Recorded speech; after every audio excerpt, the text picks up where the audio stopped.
Are you a Google buyer that has already been disillusioned by the black box that is demand gen? Well, in this video, we're going to be sharing some crucial settings that you need in order to control where demand gen is spending. So if you are looking to break beyond brand search and drive full funnel interest and awareness, this solution is for you. And stick around until the end because we're going to be sharing about a new targeting approach that you can use to really supercharge your demand gen efforts.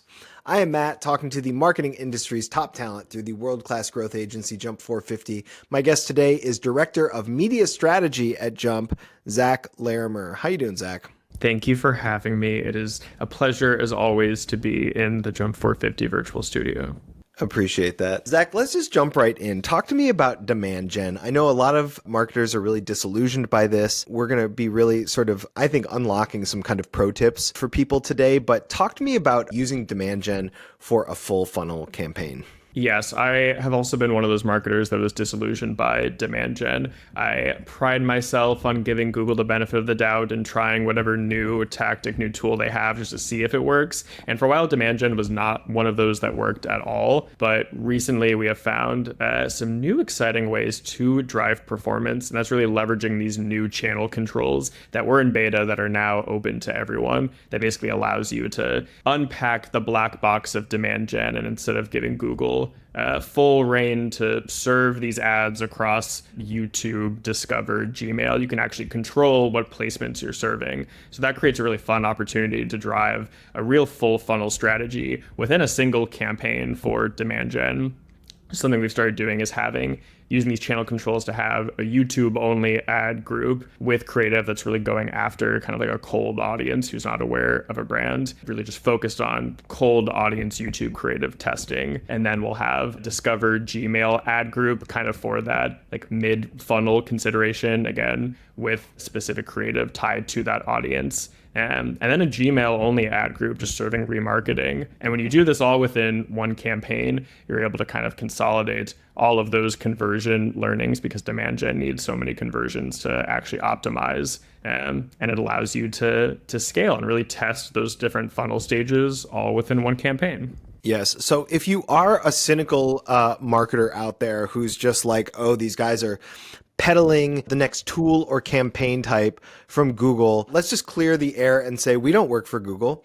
If we thought this didn't work, we'd be making a video about how you should not do this because it doesn't work. But in fact, unlocking some of these settings and such have really been impactful for us. And so that's what we're going to dig into today is how to teach you how to really utilize demand gen to scale your accounts. Yeah, I mean, that is, I feel like, a success that we have found at Jump and for all my favorite digital marketers out there. It's like not being afraid of these new tools. Most of them are not going to work initially, like as I found demand gen when it first launched, but really finding a way to make it work because Google's not going to go back on all these kind of automated campaign types. So it's about figuring out how we can add in additional controls, additional signals to make these campaigns work for us. Yes.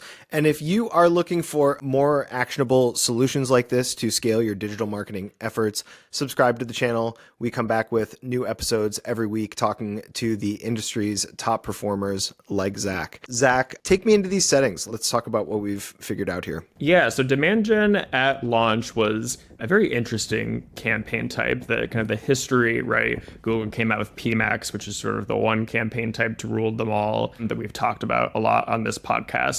The ability to, in one campaign, serve on search, video, display, shopping, and optimize in real time to find users that are going to convert and hit them with ads on the right platform that's going to get them to convert. And with that, PMax ended up being very much a low funnel channel. So all the spend and conversions end up going to search and shopping. So Google came out with demand gen as a way to like bring marketers up the funnel. So having the similar campaign type that was only going after kind of visual creative. So at launch, it was YouTube, skippable shorts, those in-feed placements, Discover, and Gmail. And again, similar idea in theory.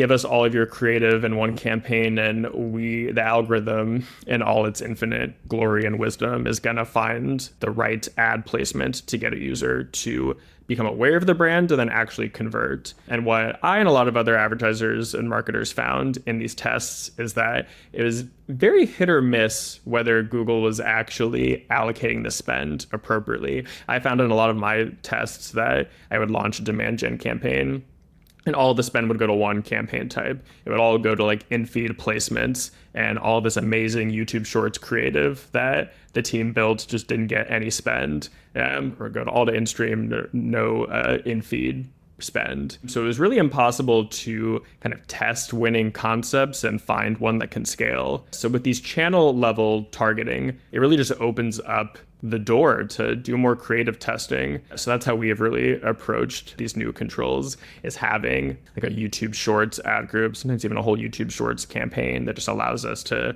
pressure test different kind of big swing creative concepts, find one that's resonating, and then just like iterate from there. So we just opened up the floodgates for creative testing and give us some more control back into the campaign, which is exciting. I think that kind of what you're saying is that some of these settings have really helped us to find like a lot of creative winners, right? Mm-hmm. And then ultimately, we're not going to get to this yet, but ultimately there is a way to sort of like take those creative winners and then put them back into the black box of demand gen and get more effective results there, correct? Yeah, exactly. And it's finding those creative winners that is really allowing us to scale demand gen and even performance max. I think a lot of advertisers are afraid of these AI tools, and a lot of people have tested demand gen and haven't found success. And I feel like it's because they're kind of using it as a turnkey solution, like this idea that I'm just going to put potentially like low quality or unproven creative in there, run it, and hope that it'll work. That doesn't really work on any platform. So like, why would it work on Google? As in with any sort of AI driven tool, campaign type platform, like the better inputs you put in, the better outputs you're going to get. And we just could not find, nobody could really force Google to find the best winning creative with the old approach to demand gen. But now with these channel controls, we can find the best creative and then use that to feed it back in with new iterations of a similar concept and just improve performance.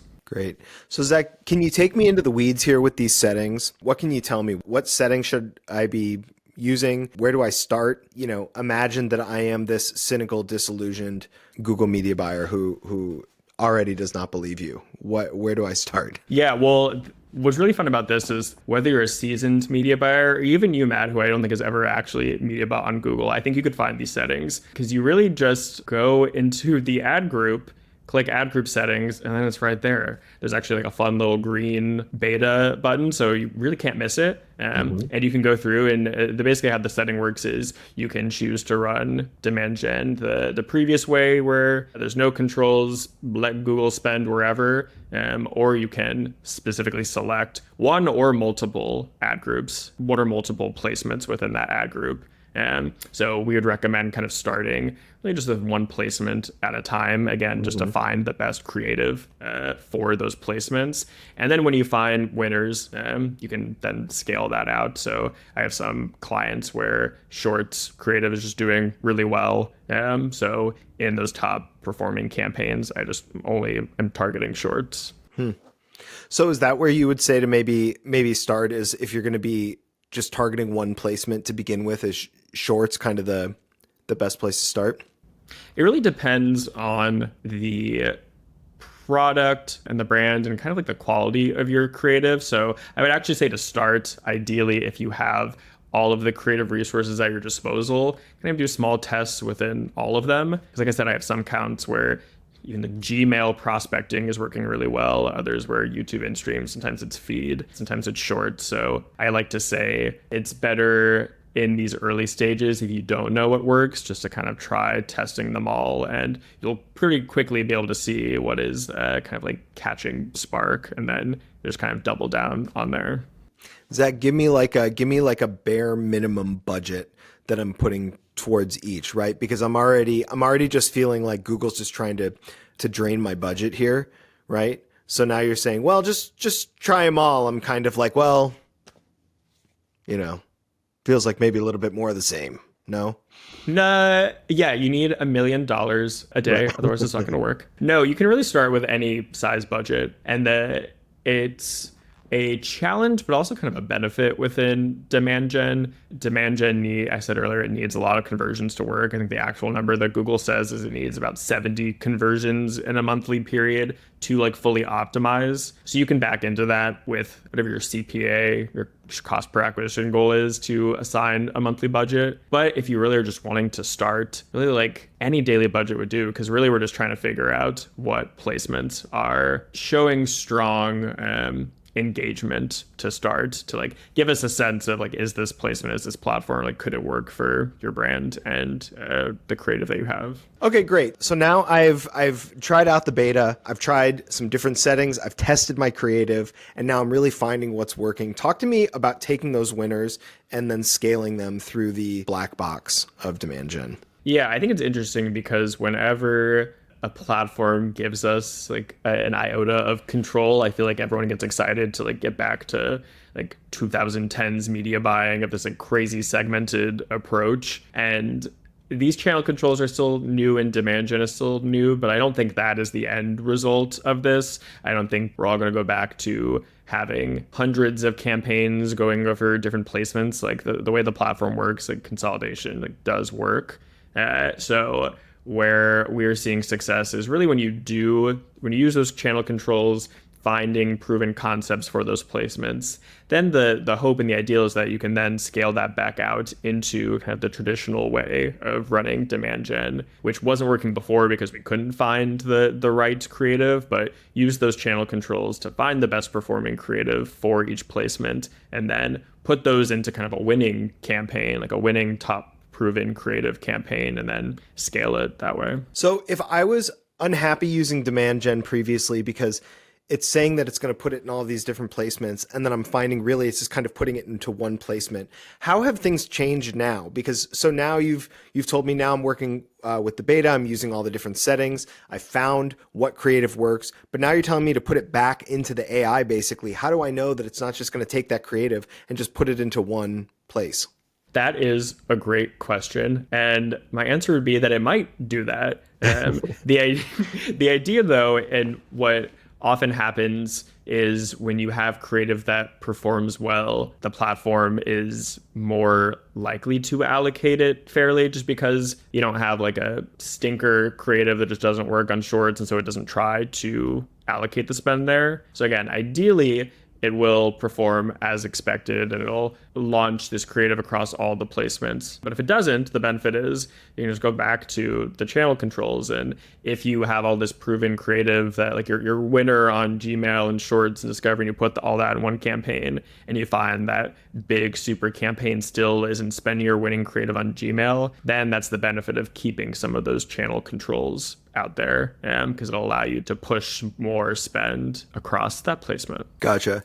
And Zach, I wanted to go back to this. The thing that really kind of brought us to this topic in the first place was your own frustration with, clients and different brands really kind of saying like, okay, Google, find me the conversions, and people are, we're getting into sort of more uncertain economic times. People are getting they're kind of tightening their belts a little bit maybe. And, I feel like what you sort of said was a lot of people were just kind of like relying on brand search. Yeah. Mm-hmm. Yeah, whenever we're getting into an uncertain economic time, I mean, people, it makes sense. They want to focus on what looks great on paper, and what looks great on paper is brand search. And like in the platform, you're not going to get a better ROAS than that. So especially if you're not a media buyer and you're maybe an executive just looking at the data, it seems like a no-brainer. Put everything into brand search. But brands really need to be focusing on the full funnel and having creative and tactics that are able to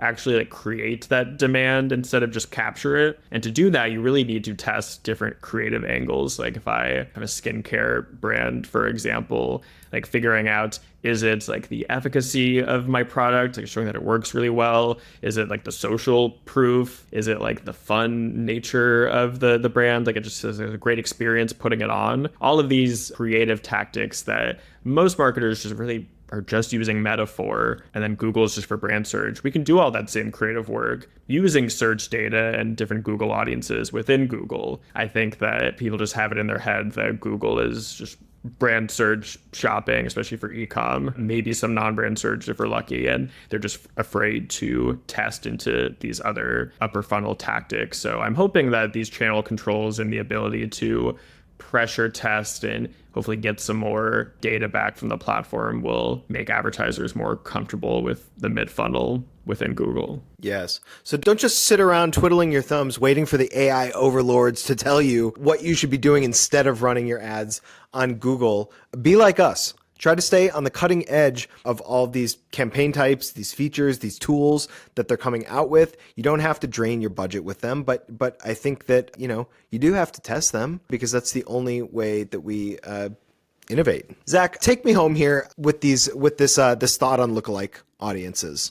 Yeah, lookalike audiences have really only been available to us on Meta, but through demand gen, we sort of have a similar sort of tactic to use here, yeah? Yeah, I mean, lookalike, similar audiences, lookalike audiences, whatever you want to call it within Google, have had kind of like a storied past. Every campaign type used to be able to use them, and then Google has slowly removed them from the platform. And then now really in an effort to get advertisers to use demand gen, they've brought them back as the shiny little bauble to get people to use demand gen. And how most advertisers think about lookalike audiences is, okay, let's just take all of our purchasers, all of our converters, like what's our highest quality, largest seed audience, and use that to inform the campaign, just to find users who look similar to that audience. But you actually don't even need a huge list. Google keeps reducing the amount of users that you need as a seed audience for a lookalike. So what we're actually finding is it makes more sense and we see better performance and a better output when we potentially have a smaller list, but a higher quality list. So something we've been testing that we found success with is not just use all purchasers as a lookalike, but take your highest performing social platform audience. So it might be your Meta purchasers or TikTok purchasers, and then use that as a seed audience into demand gen, with the concept and the hypothesis is that if we're using a seed audience of users who have been influenced to buy from a visual ad, maybe it's even the same ad that you're launching in demand gen, you're able to then direct the demand gen campaigns to find users who are more likely to be influenced by an ad. And we've tested this against just that larger lookalike audience. And we usually see about like a 10 to 20% lift in conversions just by doing this kind of smaller, more qualified audience. Come on, guys, 10 to 20% lift. That's what we're looking for.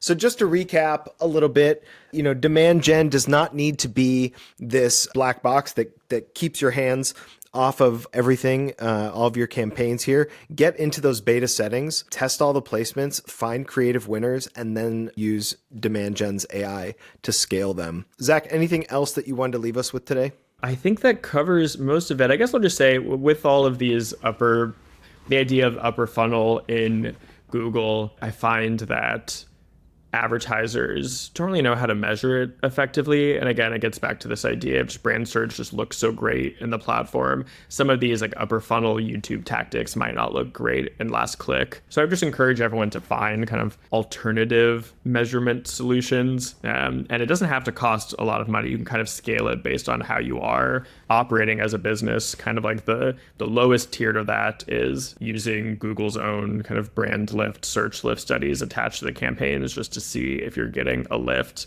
But you can also just do your own sort of matched market test, which doesn't cost anything. Just hold out in a specific geo, measure the lift, and use that to prove out the effectiveness. Then if you want to get more sophisticated, you can obviously design your own tools and studies. You can use a partner like Measured or House, which we leverage a lot on the Jump side, and really use these alternative measurement strategies just to provide more confidence in the work that you're doing to drive this full funnel awareness, consideration, and conversions across Google. Exactly. And Zach, you took it right out of my brain. I did want to bring up house.io real quick because we did an episode about the incrementality case study that they have done recently. We've got a full video of that on our channel. I'll put it at the end of this video so you can click there if you want to see it. But they basically took like 190, 200 different incremental tests on YouTube. And the big takeaway was YouTube is impacting your conversions a lot more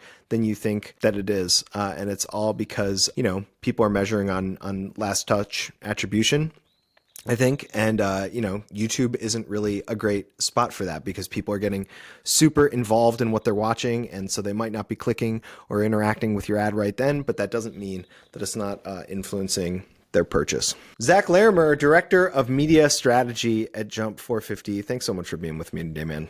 Appreciate you as always. Thank you. And if you are listening and you want to explode your own digital growth, you can get in touch with Jump 450 in the link below in the description. That is www.jump450.com. And don't forget to subscribe for more weekly episodes. We'll see you next time.